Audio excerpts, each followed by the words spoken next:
Bienvenidos y bienvenidas. Esta es una edición especial de Eduardo Ledesma Pregunta, en este caso para extractar lo mejor del ciclo Gobernadores de la Democracia. Vamos a escuchar palabras de Pocho Romero Feris, de Ricardo Leconte, de Tato Romero Feris, de Pedro Brayar Pocar, de Ricardo Colombi, de Arturo Colombi y del gobernador en ejercicio Gustavo Adolfo Valdés. Esta entonces es una edición especial con lo mejor del ciclo Gobernadores de la Democracia. Comienza de esta manera. Pues yo soy un admirador, un ferviente defensor del diálogo. Resulta que yo comencé joven en política, comencé a los 14 años. A los 18 gané mi primera elección de la interna, 408 a 128. La lista nuestra se denominaba Elías Sabat y la de el señor Torrent se llamaba Juan Ramón Vidal. Fuimos a una interna, yo tenía 18 años. 18. Partido en contra y fuimos igual. Ganó en realidad la perseverancia, la insistencia. Íbamos a las distintas secciones electorales y posibilitó que tuviéramos un triunfo importante. ¿Y por qué el diálogo? La construcción... Porque, te digo por qué, Eduardo, porque de allí yo pasé a ser diputado provincial, primero elector a gobernador a los 22. Diputado provincial a los 24. Todos eran récords eso, ¿no? En ese momento. En ese momento creo que el más joven de América. Y después fui presidente de la Cámara a los 25. Ese acercamiento se plasmó en el pacto que se firmó el 14 de junio del 61, al año siguiente. El día que se firmó el pacto apoyamos por unanimidad y después fuimos a beber porque éramos socios de estos enemigos. Pero en 32 años ganamos todas las elecciones, menos las del 73. Ok, en el 83 regía ese pacto, digamos. Sí. Gana Pocho Romero Feris en el 83, en el 87 le corresponde por pacto al Partido Liberal. Ya no era por cantidad de votos ahí. No, ahí ya era por alternancia. Era la alternancia. Ok, ¿me explica eso? ¿Cómo era la alternancia en el pacto? El pacto tiene dos principios básicos. Uno era la alternancia. En la primera elección, el que sacaba más votos llegaba al gobernador y después se producía la alternancia. Como después hubieron varios cortes, se empezó de nuevo cuando el 83 salió Pocho. Y además, la mitad del gobierno era para cada uno de los partidos. Incluso había una norma, si el gobernador era un partido, el ministro de Hacienda era de otro. Ok. Era una especie de autocontrol interno, digamos. Exacto, porque por eso era una sociedad ejemplar para convivir, que no siempre era fácil. Claro. En ese sentido, Gabriel Feris, director del Litoral, que fue mi gran compañero en el Senado y mi compañero de fórmula, fue un gran mediador para limar aspereza, para acordar consensos, etc. ¿Qué pasó con Lázaro Chape? Lázaro Chape... Tengo el mejor de los conceptos de Moto Chape. Y seguimos siendo amigos. Yo creo que en su momento, y tal vez lo estoy diciendo por primera vez públicamente, a Moto le hicieron la cama. Le hizo la cama a su propio partido.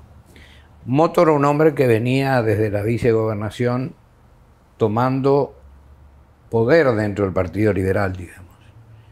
Era un hombre razonable, con el que se podía dialogar con absoluta tranquilidad.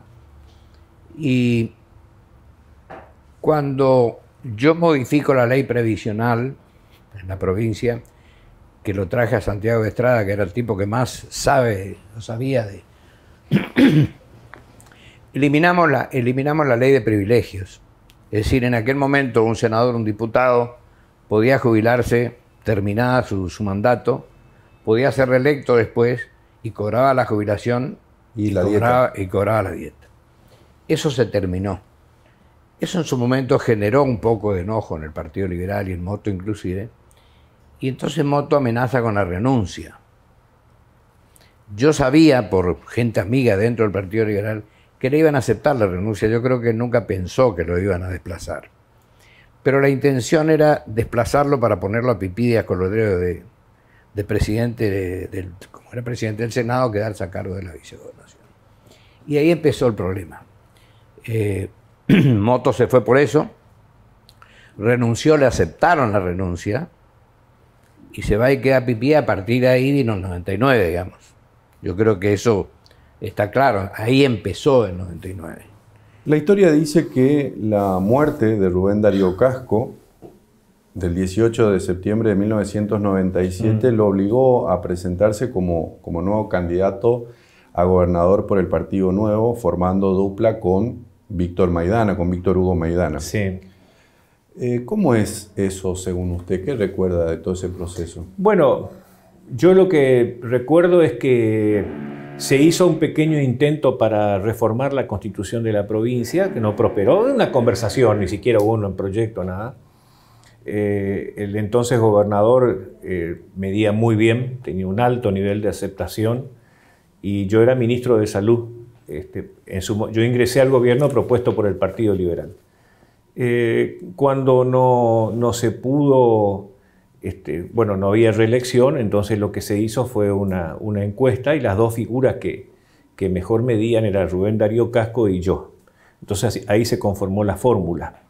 Rubén Darío en ese momento era intendente de la capital, pero además era amigo de Tato. Y era una gran persona, yo tengo un mejor recuerdo de él. Y esa mañana estuvimos en Montecaseros, habíamos ido con el gobernador a ver unas obras, y yo me vuelvo por un problema de salud con un familiar mío, y teníamos que ir con Rubén Darío hasta Paso de los Libres. Entonces quedamos, le digo, mira, mañana nos encontramos, porque estábamos haciendo campaña juntos. Y bueno, cuando llego a Corrientes ya me entero, me entero de la triste noticia del accidente de Rubén Darío, que bueno, terminó con su vida, ¿no? El equilibrio fiscal. Corrientes necesitaba entrar en ese equilibrio fiscal. Y nosotros en el municipio lo hicimos. Yo cuando dejé el municipio en el año 99 tenía $1 millón, $1 millón en ese momento la convertibilidad. Después la intervención nos liquidó eso, pero bueno, no nos pagó otro $1 millón. Pero teníamos. Entonces, teníamos ideas claras. Teníamos que no podíamos gastar más de lo que ingresaba. Y fue duro eso, porque la gente de acá de la provincia estaba acostumbrada a endeudarse a crédito. Fue duro y soportamos momentos difíciles. ¿Pero por qué soportamos? Porque hubo una población que quería un cambio. Bueno, creo que 20 años después, darle estabilidad económica, no tener más crisis institucionales, no tener más intervenciones federales, creo que la base está, ¿no? La pregunta es un tanto difícil de formular, pero bueno, ¿usted quiso ser gobernador o una coyuntura política también ayudó a que usted acepte esa candidatura? Hubo una coyuntura. También te reconozco que uno quiere ser. Yo era ministro, así que lógicamente. En esa oportunidad, año 2005, ya el entonces gobernador Ricardo Colombia había ordenado que se sondee al senador Flinta, Sergio Flinta, ¿no? En primer lugar. Eso, bueno, fue un periodo de tiempo corto, y después se define por Viñolo, Carlos Viñolo, ministro de Educación en esa oportunidad. Y hacen campaña, recorren la provincia durante 5 meses, hasta que, bueno, ahí las encuestas no No daban. Yo estaba beneficiado, por supuesto, por el apellido, pero también el Ministerio de Obras Públicas tuvo una acción muy importante en esa etapa. Tuve roles importantes de acuerdos políticos, nexo con la legislatura. Así que en el contexto ahí mi nombre no, digamos, caía bien en el marco de la alianza política que habíamos construido. En el año 2018 usted proponía un ataque frontal a la pobreza con los procesos ¿no? De modernización, inclusión, crecimiento. ¿Cuánto se avanzó y en todo caso, cuánto cree que retrocedimos por el COVID? Creo que retrocedimos mucho por el COVID y por la devaluación. O nadie habla del proceso de devaluación. Si vos te pones a fijar cuánto ganaba un empleado público cuando inicié mi mandato, ganaba creo que 800, 900 dólares como mínimo. Hoy un empleado público gana 200 dólares, 300 dólares, digo en base. Entonces vos te pones a fijar y la devaluación fue tremenda. Y la pobreza se mide en dólares. Le guste o no le guste al gobierno, eso se mide en dólares. Entonces, y no en dólares oficiales, sino en dólares reales. Así como hay una de cal, también hay de arena. Y las críticas que se le hacen a usted tienen que ver a veces con sus modos. Muchas veces brusco, a veces violento, siempre verbal, ¿no? Bueno, tengo referencia de que haya pasado a mayores esto, pero también se lo tilda de machista, de que tiene conceptos arcaicos, de que es incapaz de avalar nuevos derechos, de que usted frenó la paridad de género, de que frenó la incorporación de los jóvenes a la política, de que trabó los cambios de las normas electorales. Porque usted escucha todo esto, ¿qué le pasa? Mirá, yo soy un tipo muy sincero y franco y directo. Por eso que por ahí no se encaja cuando se quiere tener un doble discurso. Conmigo es sí o es no. O es blanco o es negro. No hay término medio. Porque así me formé y creo que así me fue bien en la vida. ¿Por qué tengo que cambiar?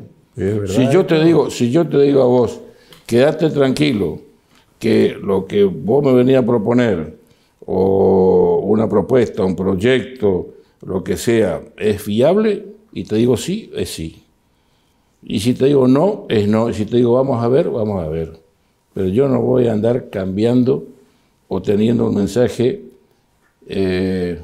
diríamos, mentiroso hacia la gente. ¿Y es un defecto? Puede ser que sea un defecto.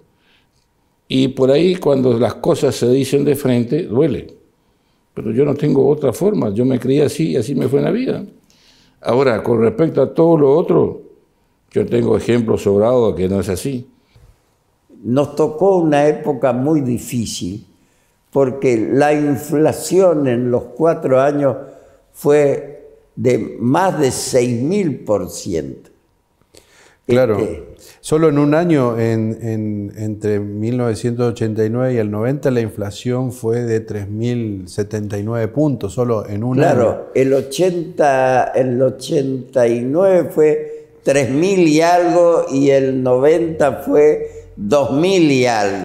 Yo empiezo haciendo campaña como candidato a vice, claro, y de golpe soy proyectado a hacer campaña como candidato a gobernador, que había una mezcla de un gran entusiasmo popular con una gran tristeza, porque Rubén Darío era una persona muy querida, claro, y era muy querido en los barrios. Yo siempre he dicho que cuando fui candidato a intendente de 2013, que usted sabe que me caminé la ciudad muchas veces, me encontraba los mejores recuerdos de él, de los vecinos, de cuando él fue intendente. Entonces, era una campaña con entusiasmo, pero triste a la vez. En marzo del 2020 aparece la pandemia y cambió todas las certezas del mundo, ¿no? O sea, hay un nuevo mundo. Y ese proceso usted lo vivió de una manera en particular, gestionando un gobierno en el medio de la pandemia Y entonces la pregunta es si la gestión de la pandemia y la obra del hospital de campaña constituyeron, digamos, por esta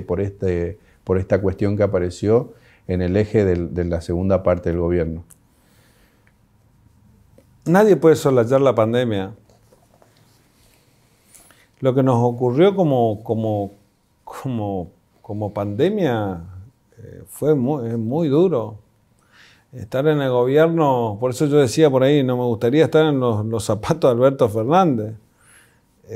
Pero realmente también en nuestros zapatos, ¿no? Pero es un poco ver, cuando uno comienza a levantar la vista y comienza a ver que en distintos lugares están juntando muertos por la calle, que lo veíamos en televisión, cuando uno ve una larga lista de ataúdes con retroexcavadora que estaban en los lugares más densamente poblados, uno se imagina, a ver, ¿qué puedo hacer yo para evitar que eso nos ocurra? Realmente es una desesperación importante, pero nosotros creo que planificamos acertadamente lo que fue la pandemia con la construcción del hospital de campaña. ¿Cuál fue la obra de su gobierno más importante? En lo material, el Instituto de Cardiología. Que al día de hoy sigue siendo una de las referencias sanitarias más importantes. Y sabe una cosa, Eduardo, un hecho positivo, que es lo que yo vengo hasta ahora planteando, fue una política de Estado, porque ningún gobierno se atrevió le puso los pies encima. Siguieron agrandándolo. Y ahí trabajó muchísimo la fundación, porque, no por elogiarla a Marley, pero Marley fue la que inició esto, y como gente representativa que trabajara, como Osnagui, como la señora de Piagini, mucha gente se hizo grandes. La fundación cumplió un rol fundamental. Y los gobiernos que siguieron construyendo lo que se podía. ¿Y en lo no material? Y lo otro, la avenida de Juan Pablo II. Claro, que me prescribió todos los pecados, no solamente hasta hoy, sino hasta el fin de mi vida. Recordemos a la gente que en abril de 1987, el 8... El día de la lluvia. Exactamente, con una lluvia tremenda, Juan Pablo II visitó Corrientes en un viaje que no estaba en agenda, además. Que se debió a sus artes diplomáticas. A mi insistencia ante el nuncio apostólico, Monseñor Calabreschi. Fíjense que en esa época una de las iniciativas que fueron muy importantes fueron las privatizaciones, claro, que Menem había iniciado en el orden nacional, y nosotros, por filosofía liberal, somos partidarios de reducir la función del Estado, donde debe ser muy efectivo y contundente en la seguridad con el monopolio de la fuerza, en la educación y en la salud, para crear las condiciones de convivencia en libertad e igualdad para todos. Pero cuando el Estado entra en actividades comerciales, es ineficiente. Yo les decía entonces, el Estado en función de empresarios es ineficiente, aunque yo lo maneje. Claro. Y privatizamos el Banco de Corrientes, que tenía un déficit y una deuda con la nación muy grande, refinanciamos la deuda, privatizamos obras sanitarias, los casinos de Corrientes y Paso de los Libres, los hoteles de Goya, Esquina, Mercedes, Curuzú, hasta el boletín oficial. ¿Por qué se rompió el pacto? Y eventualmente la pregunta es si fue consecuencia. Usted dice, ahí se rompió, ahí empezó el 99. Sí. Y bueno, que me explique un poco eso, ¿no? Primero, ¿por qué se rompe el pacto? ¿Se rompe el pacto, entre otras cosas, por esto? El pacto en realidad no se rompe. El pacto siguió el pacto. Tanto siguió que fueron mis opositores más encarnizados en el final de mi gobierno, digamos. Yo te quiero recordar que mi último mensaje como gobernador, que yo lo tenía que dar en la legislatura, Pipí Díaz Colodrero ya veó la legislatura, no pudimos acceder a la legislatura, yo tampoco quise forzar una situación, y mi último mensaje fue en el Salón Amarillo. Es decir, hasta ese nivel, digamos, de manchar institucionalmente el accionar de gobierno, me parece que eso marcó una ruptura verdaderamente muy fuerte. El pacto en realidad no se rompe. Yo me voy del pacto y formo el partido nuevo. ¿Qué encontró? En términos económicos, en términos... Sí, pero en primer lugar una crisis política antes de asumir. Es decir, tenía el radicalismo que me había apoyado, las autoridades, gran parte de las autoridades del partido estaban ya en contra, ¿no? Habían realizado un acto en Saladas con todos los diputados, concejales, intendentes, presidentes, autoridades partidarias, y el único que no estaba era yo.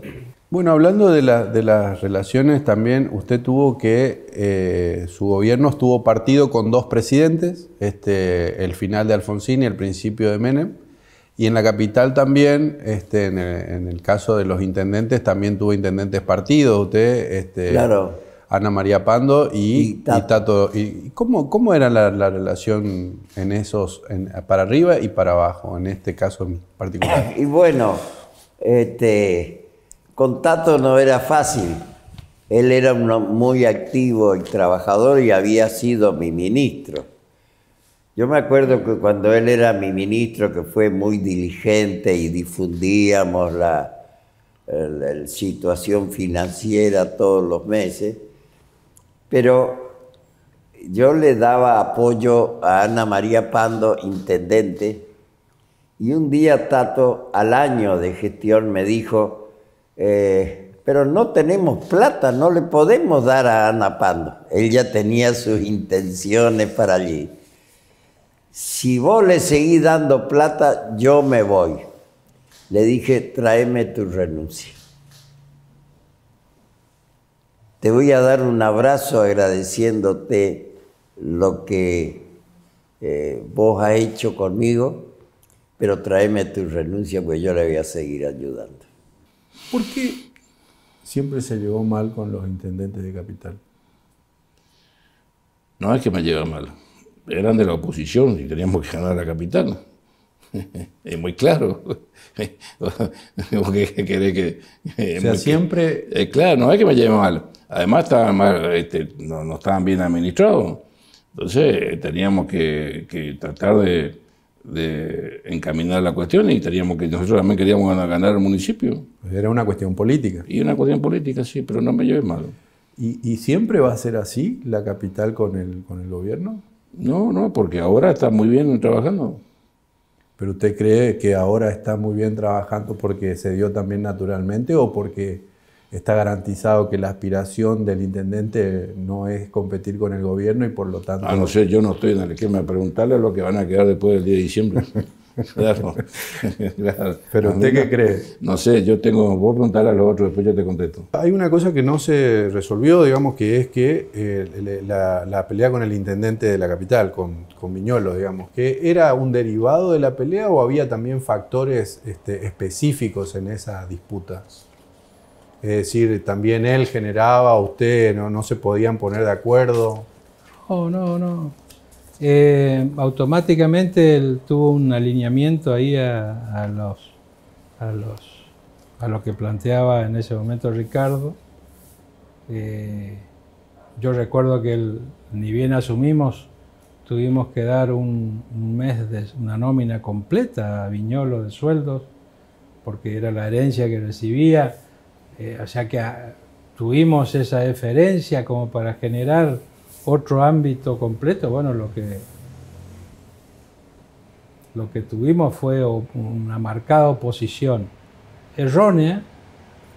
Supongo que él debe estar considerando el error también, porque le hacían participar a él y a mí en una pelea que no era nuestra, ¿no? Así que los dos con responsabilidad de gobierno. Claro. ¿Y cuáles son los los índices que más le preocupan de cara al futuro? ¿Índices económicos? Ajá. Socioeconómicos. Socioeconómicos. Yo creo que el índice de pobreza, pero no depende de la provincia de Corrientes, me parece exclusivamente, ¿no? Me parece que nosotros tenemos que salir a revertir eso. Si nosotros no construimos una sociedad futuro, nuestros hijos no se van a quedar en la Argentina. Los hijos de mucha gente se van a ir y nosotros vamos a estar perdiendo posibilidades. Nosotros tenemos que hacer una gran inversión en lo que es terminalidad educativa, en la educación. Si nosotros tenemos muy buena educación, muy buen sistema educativo, nosotros vamos a tener otras posibilidades. Tenemos que tratar de bajar la tasa de mortalidad infantil, que es clave, y lograr desarrollo en todos lados. Tuve que pedir a lo mejor algunas renuncias que no pedí. A lo mejor fui cobarde, o no sé si cobarde. Yo tenía 42 años cuando llegué al gobierno. Hoy vos me preguntaste, yo no te contesté. 42 años yo pensé, como no tenía la plena prueba de lo que pensaba, 3 o 4 renuncias que tuve que haber pedido no las pedí, pensando en la familia, pensando en lo que pasó. Pero creo que en general el gobierno estuvo integrado por gente de primera. Yo me pude haber equivocado en muchas cosas, y yo siempre digo que me equivoqué, porque hay algunos políticos que dicen como si nunca cometieron un error. Y yo me acuerdo que el final del primer mensaje decía simplemente esto: lo único que yo prometía era trabajar, y lo único que pretendía era, al fin del mandato, tener el respeto de mis conciudadanos a lo que deseaba servir. Realmente gobernar en esa época era desesperante, porque no teníamos plata. Yo tenía una gran relación con el gobernador de Córdoba, Angelos, y él me prestaba a través del Banco de Córdoba plata para pagar los sueldos el día 5 de cada mes. Y nosotros le cedíamos la totalidad de la coparticipación. Hasta el 23 o 24 que cancelábamos la deuda, estábamos con 4 pesos. Tremendo, ¿no? Luego, con lo que recibíamos del 24 hasta el 5, con eso administraba, digamos. ¿No? Y es decir, tuvimos que afrontar una acción con muchas limitaciones. Eso fueron comprendiendo los docentes, los policías, los empleados públicos, y eso nos permitió convivir mejor que en otras provincias. ¿Y qué experiencia, qué le deja todo eso 25 años después? No, primero que más allá de que las cosas no terminaron bien, yo valoro demasiado el honor que la sociedad correntina me concedió de haber sido gobernador constitucional de la provincia. Ese es un poco la máxima aspiración que tenemos todo político que hace, como nosotros, política local, digamos, y no solamente política local, también muchas figuras nacionales. Yo veo en el Senado, por ejemplo, hay figuras que han sido senadores nacionales tratando de volver o de ser gobernadores en su provincia. Claro. Tengo un hecho significativo, sobre todo porque es un hecho muy anhelado y que no se dio en procesos anteriores, que se dio en su gobierno, en el medio de su gobierno, tiene que ver con la reforma de la Constitución. ¿Cómo se gestó y qué es para usted, qué significa hoy esa reforma de la Constitución? Bueno, en primer lugar, surge cuando, en el marco de la crisis política previa, automáticamente el día 11 de diciembre, después de asumir, busco construir mayorías en diputados y en senadores. Distintas conversaciones no creían ese escenario, no me creían. ¿No le creían capaz, digamos, de Claro, no generar creían ese que yo decía, yo necesito nuevos aliados, porque la alianza que me trajo es opositora, directamente antes de asumir, ¿no? Y entonces ahí surge, por supuesto, la oposición sabía que eso iba a impactar, pero también se analizó una herramienta que me permite gobernar 4 años. Entonces, ese escenario político da la posibilidad de avanzar en reformas. En 2017 su debilidad fue su fortaleza, es decir, no tener en ese momento un andamiaje territorial de la magnitud necesaria para ganar una elección. Colombia le prestó lo que hay gente dentro del radicalismo dice su mano de obra. Pero hay otra gente en el radicalismo que dice que fue un acierto de Colombia proponerlo como la renovación porque usted supo encarnar ese papel y que ahora es su tarea preparar la renovación que viene. Mira, yo creo que nadie es de nadie. Nadie tiene dueño. Las estructuras políticas no son de fulano o de mengano. Creo que ahí hay una subestimación de la gente. Este es el grupo de fulano. Creo que nosotros estamos en partidos políticos fundamentalmente. La política funciona muchas veces así. Sí, bueno, pero nosotros estamos dentro de un espacio político que es la Unión Cívica Radical. Nosotros no somos un partido, la estructura del dueño es fulano, el dueño es mengano, es de mengano. Me parece que hay un poco ahí de simplismo político. Creo que nosotros, las estructuras funcionan también inteligentemente, salvo peleas que sean abruptas, como ocurrieron entre Ricardo y Arturo. O sea, es voluntad política. Claro, bueno, eso, es una cuestión de voluntad política. Es una voluntad política y la Unión Cívica Radical tiene que dar ese paso de ser el partido que promueve Pero ahí se le termina el negocio político a mucha gente. Eso es lo que dicen al menos. Bueno, pues eso no es el negocio del radicalismo. Pero tiene que contener también de alguna manera a los socios, ¿no? Pero en Corrientes no hay 44 partidos. No, sin duda. En Corrientes hay 6 partidos que hacen convenciones anuales. Entonces, ¿por qué tenemos 44 boletas? Por el negocio político. Bueno, hay que terminarlo. Hay que terminarlo. Pero usted dice, se desvió el rumbo y Arturo Colombi dice que usted le quiso manejar el gobierno desde antes de asumir. Bueno, incluso más, que le hacía los gabinetes por radio. Usted sabe eso. y que había funcionarios que eran muy buenos en ese momento. No se puede llegar y cambiar todo. Pero él dice que ni había llegado todavía, no tuvieron conversación. Y bueno, pues sí. Lamentablemente no son cuestiones que ocurren en todas cuestiones políticas, no es para... A toda familia. No, todas cuestiones políticas, no familia. Usted fue en su momento defensor del colegio electoral. Usted fue gobernador electo por ese sistema electoral. Y yo sigo siendo defensor del ¿Por colegio. qué? Si la primer potencia del mundo lo practica, yo digo que con un colegio electoral ayornado, porque es la vía por la cual se obtienen resultados de producto del diálogo, de la negociación, del acuerdo, del consenso. Porque somos muy individualistas los políticos argentinos. Yo también cometo errores. Y digo que nosotros pensamos que somos los mejores. Y hay algunos que jamás le escuché decir, yo me equivoqué en tal cosa.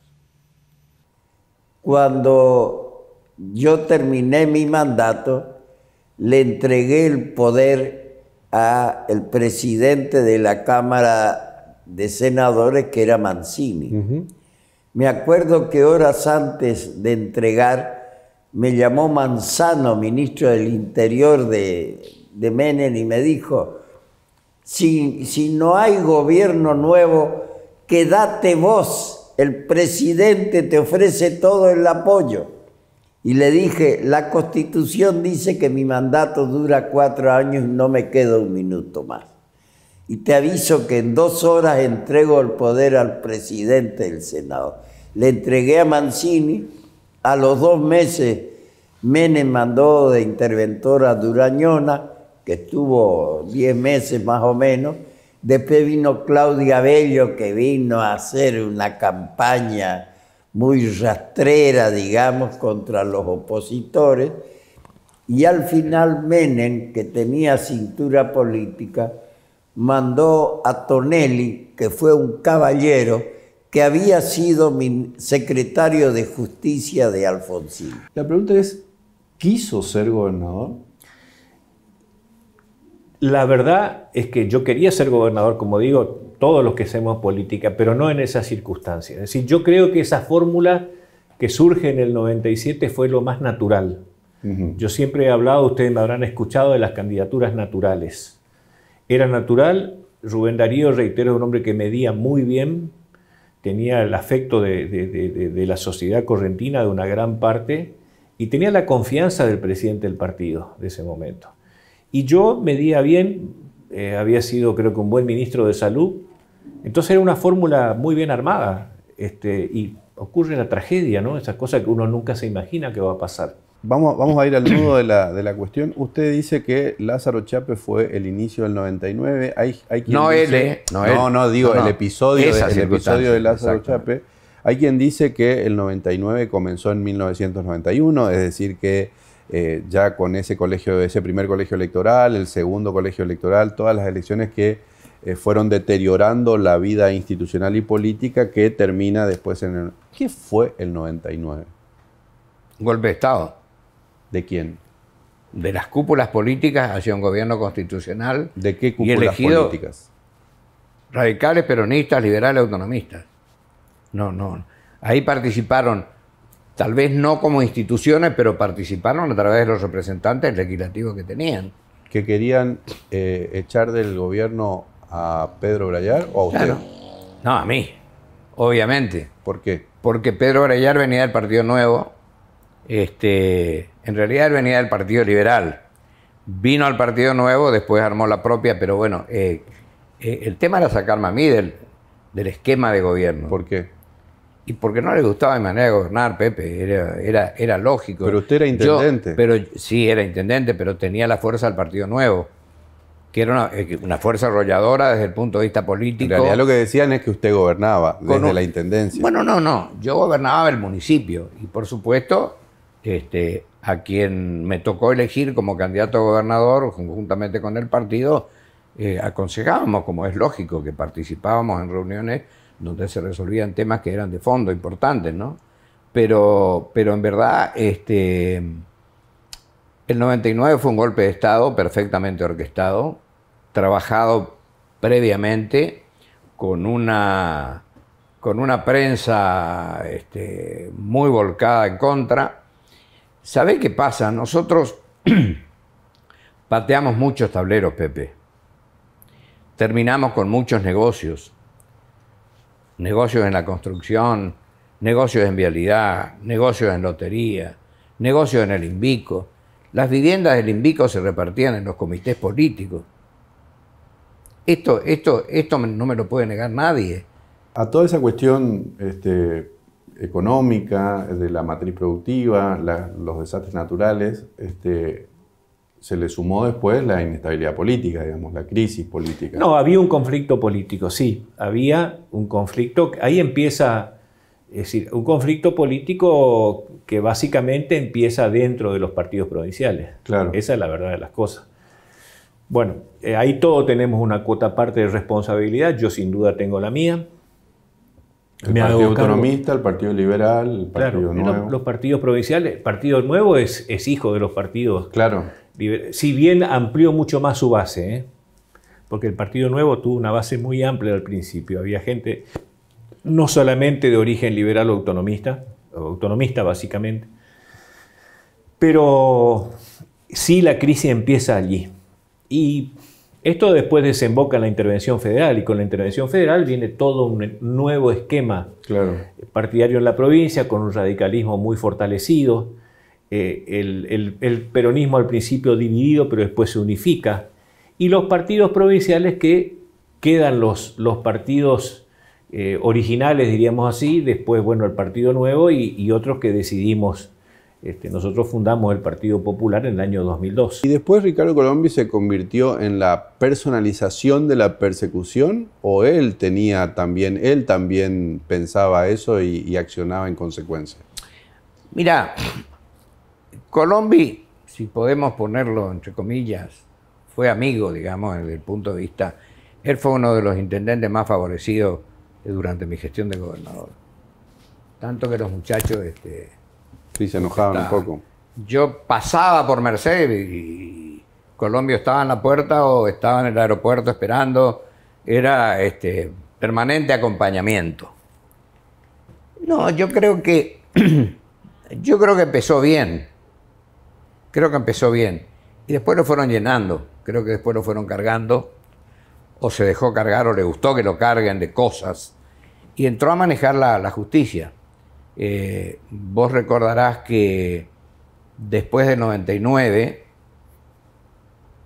por televisión se amenazaba a los jueces. Había un programa muy pagado por el Estado en la época de la coalición que inducía a los jueces prácticamente a renunciar. Era como que o actúan como le indicamos o los echamos.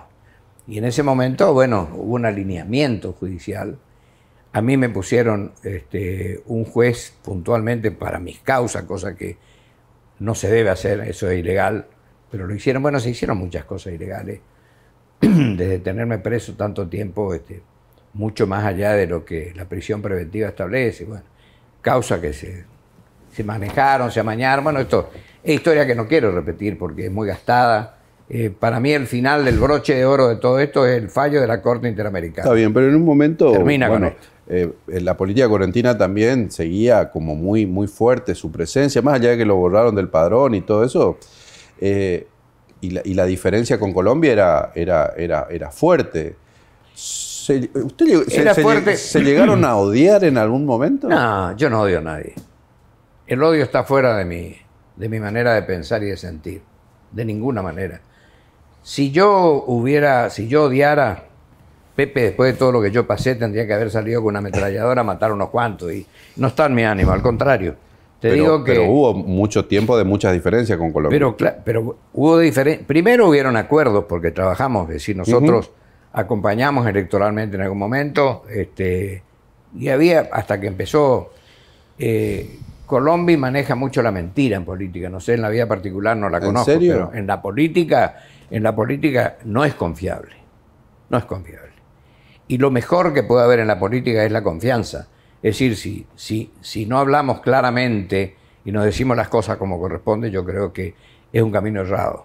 Una cosa que me parece interesante preguntarle es que dicen que usted hace una utilización regular o hizo una utilización regular de la mentira y el miedo como insumo de su necesidad política. Bueno, eso te tiene que contestar quién dice eso. ¿Y usted qué piensa? No es así. ¿No? No es así. Lo que pasa es que de vivos estamos cansados.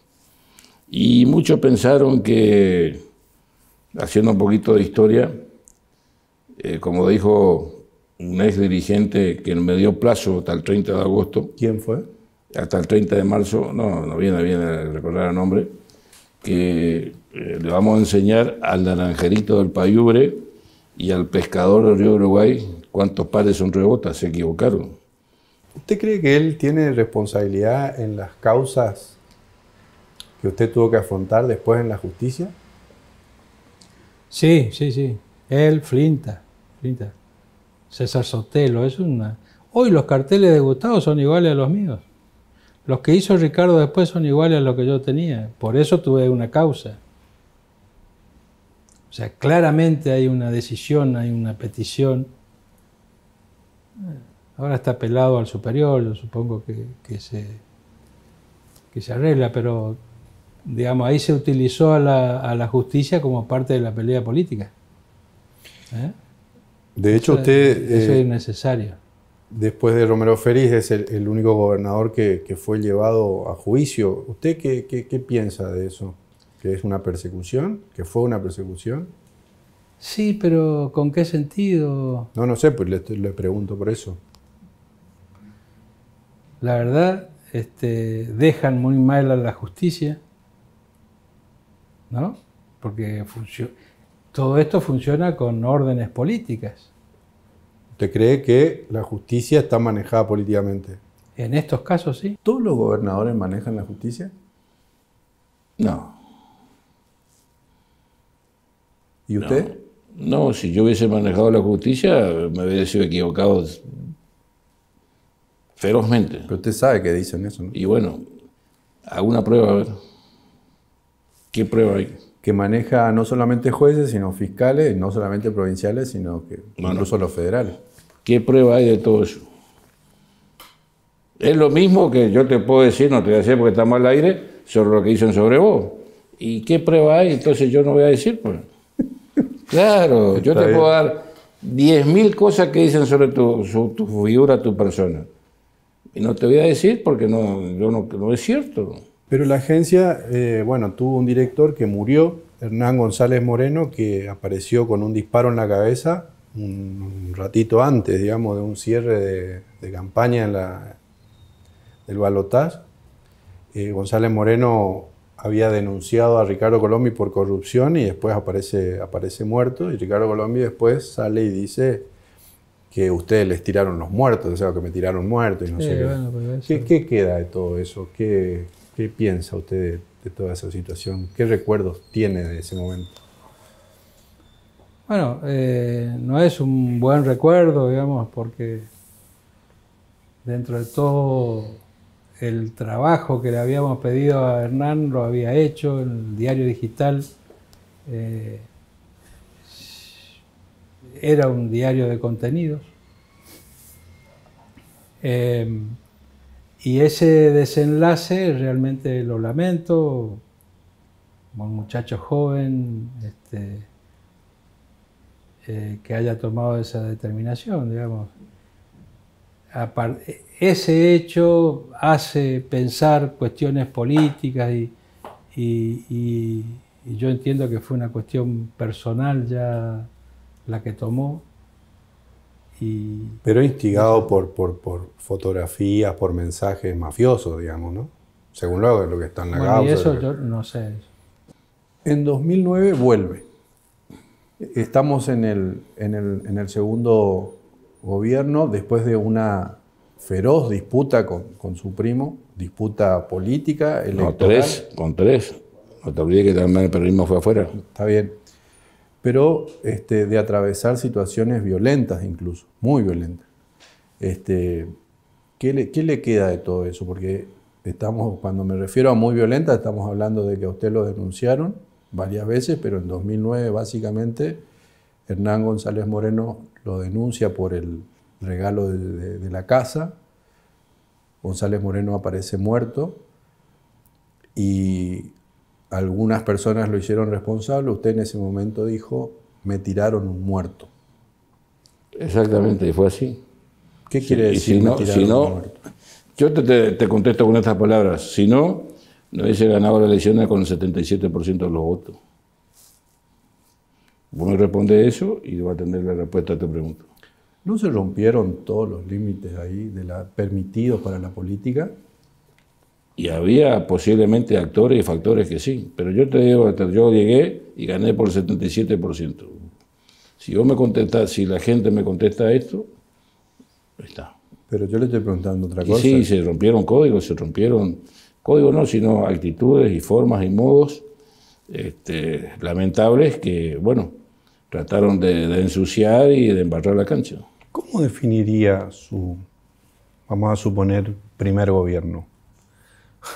Bueno, en un primer momento creo que nosotros trabajamos hacia la industrialización, primero conocer. Un gobernador ni bien asume, tiene por lo menos un año y medio para conocer, para ver cómo funciona. Y Y realmente creo que lo hicimos muy bien. Y después, bueno, nos tocó comenzar a gobernar ya conociendo un poco el gobierno, el tema de la pandemia. Eso lo que hizo es aceitar muy bien los resortes del poder y poder construir de manera adecuada nuestro gobierno. Pero sin pandemia y sin la caída económica creo que nos hubiese ido incluso mejor. Pero creo que estamos gobernando bien. Si había alguna duda de que si podíamos gobernar o no, creo que esa duda está despejada. Dado el derivado de esa permanencia, tanto tiempo en el poder, genera aburguesamientos en las élites políticas y los cambios se enlentecen. Sí. ¿Qué cree? Bueno, ese es el... Contra eso tenemos que luchar. Por eso yo te digo...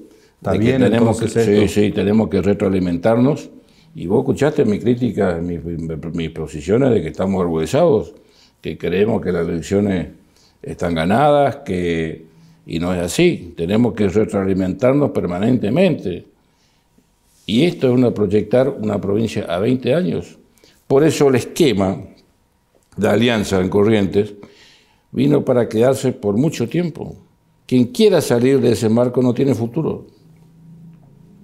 Si nosotros pensamos que podemos dejar de lado a todos y convertirnos en exclusivos, únicos, referentes de la política, y no existimos al otro día. ¿Cómo ejerció el poder usted? ¿Con gusto o con padecimiento? Cuando uno sabe que tiene un problema grande por delante, que está pendiente todos los días, es muy relativo lo que puede... Si para mí siempre fue una carga, porque yo sabía que había un problema no resuelto. Y recurro al testimonio de colegas suyos con los que yo hablé mucho en ese tiempo. También me dijo esto, ¿cómo que durante su gobierno la violencia no estaba? ¿Cómo se manejó la violencia? La violencia, usted no tuvo que hacer nada. También me dijo que la protesta... Yo la respeté. La respeté porque sabía que había una causa, más allá de que pueden haber o no existido intereses políticos, había una causa central que era una demora en el cronograma salarial. Claro. Que no fue la primera vez del 83 en adelante, pero eso dejémoslo ahí. Una cosa es imaginarse el poder y otra cosa es ejercerlo, dijo alguien alguna vez, no sé si le suena. Sin duda. De querer ser diputado, que era su máxima aspiración, a ser el gobernador por un tiempo largo con la mayor imagen del país. ¿Cómo se maneja eso como para no caer en la soberbia, no caer en la arrogancia, en el trato? Mira, yo creo que era una aspiración, no era mi máxima aspiración de ser diputado, sino que era una aspiración. Bueno, de ahora sí es la representación. máxima porque es la única que lo tiene. Yo creo que uno tiene que estar preparado para recibir poder. Y esa preparación es en el tiempo. Uno se tiene que ir escalonando y subiendo escalonadamente. No digo que tiene que haber una carrera, pero para recibir poder uno tiene que estar preparado. Saber perfectamente que hoy sos el gobernador, pero sabes perfectamente que mañana no lo vas a hacer. Como le pasó a todos. Estamos en el gobierno y después no vamos a estar. Entonces, saber construir y preparar la cabeza para ese tipo de cosas es una responsabilidad enorme y en determinado momento no lo vamos a tener. No adueñarse del poder es fundamental. El poder no es de la persona, el poder es del sillón. ¿Qué fue la Gestapo correntina de la que habló en algún momento Josefina Meave Matón? Pregúntenle a ella. Yo ni idea tengo, ni sabía que dijo eso. Y sí, me preguntaron, y no creo que diga, porque ella fue parte hasta el año 2017, así que no creo 2015. 2015, 2017, me dio difícil que pueda hablar alguien que fue parte de todo esto, ¿no? Y de muchos años, de 2000 que fue parte. Bueno, pero eso usted sabe que no impide a algunos a hablar igual. Y bueno, pero entonces no tiene sentido lo que no tiene sustento. ¿Siente que traicionó a alguien? No, yo creo... me queda la carga emocional de que en su momento pude haber decepcionado a algún sector, pero nunca traicioné a nadie, no. ¿Y se sintió traicionado por alguien? No, eso no. Después de lo que pasó con su primo Arturo, ¿usted sigue confiando en los dirigentes políticos que usted, vamos a suponer, forma y que después muestran su autonomía incluso Bueno, de usted? Es difícil eso, ¿no? Es difícil porque... Pero yo no le doy tanta importancia a... Puede molestar y duele a veces la conducta y la actitud de ese tipo de personas. Pero yo siempre priorizo la cuestión de fondo, que es el proyecto. Entonces uno, como se dice vulgarmente, tragamos varios sapos, pero no perdemos de vista el objetivo superior. Acá en Corrientes está dirimida la cuestión del liderazgo, porque hay gente que le reconoce el liderazgo también a Ricardo Colombi. Sin duda será una forma, nadie está dispuesto, pero la mayoría del liderazgo en general, hay otra gente que le reconoce liderazgo a Perucho Casani, hay otra gente que le reconoce liderazgo a Viñolo, hay otra gente que le reconoce el liderazgo, pero el conjunto de liderazgos es lo que uno habla de una autocracia o una democracia, liderazgos democráticos o liderazgo autócrata. Nosotros estamos en liderazgo democrático, que es lo que creemos, por eso somos republicanos. ¿Cómo quiere ser recordado, Pocho? Yo creo que una persona que trabajó con espíritu constructivo y que tuvo en cuenta a todos los sectores. Porque en el gobierno había gente de todos los partidos. Por ejemplo, tenía un gran funcionario en el ingeniero Popolicio, que era demócrata cristiano. El mismo maestro Revirati, que era también un poco de esa línea, que fue mi profesor de Derecho Administrativo. Pero lo que yo, ¿sabe cómo yo dije? En el final, el último capítulo de mi primer mensaje, yo decía, no textualmente, sino decía el gobierno del pueblo, de todo el pueblo. Y lo que yo prometía era trabajar. Y lo único que decía al final, que pretendía que al final de mi mandato tuviera el respeto de mis conciudadanos. Y eso lo logré. ¿Cómo quiere ser recordado? Con un hombre que tuvo vocación por la cosa pública y que honestamente hizo lo que pudo. ¿Desearía ver a alguno de sus hijos o nietos en el poder? Si uno trata de conseguir que lo que hace deje enseñanza y tenga seguidores. No tengo muchas cosas de que arrepentirme, es decir, nunca falté a nadie, nunca fallé a nadie, nunca traicioné a nadie, nunca jorobé a nadie en un negocio, siempre fue una cosa, siempre fue todo transparente. No sé, tal vez si me pongo a pensar un poco más detalladamente y me da un poco más de tiempo, me puedo acordar. Lo vemos la próxima. Ven cuando quieras. Muchas gracias, Un Tato. gusto, Pepe. Gracias a todos por estar con nosotros. ¿Se arrepiente de algo? Mira, esa pregunta tiene su... Por supuesto que sí, hoy ya dije, pero no te puedo precisar un... Yo qué? me arrepiento, claro, me arrepiento de no haber solucionado, lamento no haber solucionado esa crisis política, ¿no? Porque Claro. no servía para nada. ¿Y estaba en sus manos? No teníamos... Sí, pues yo era gobernador. ¿Cómo quiere ser recordado usted? Como un ciudadano común. Yo siempre digo que una persona no hace, el cargo no le hace a una persona, sino la persona al cargo.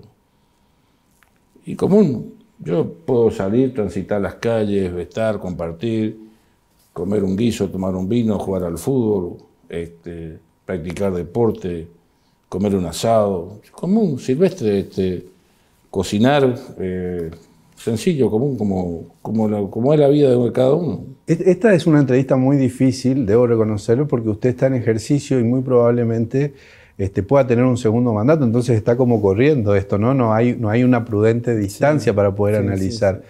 Pero, ¿cómo quiere ser, si vamos a suponer que este sea el final, cómo quiere ser recordado el gobernador Valdés? Yo quiero ser recordado como el gobernador, me gustaría, bueno, si soy como que impulsó el desarrollo y la industrialización de Corrientes, por lo menos fundar las bases fundamentales, que creo que lo tenemos que lograr entre todos, pero con una fuerte inversión en educación y la reconstrucción de todo un sistema de salud público que tiene que ser central. Muchísimas gracias por estar ahí. Este fue un especial con lo mejor del ciclo Gobernadores de la Democracia. Este episodio, como todos los demás, va a quedar alojado en nuestros repositorios digitales y se va a ver como todas las semanas por las redes y por los repositorios digitales del Diario Litoral y también por Telenor. Muchísimas gracias y hasta la próxima.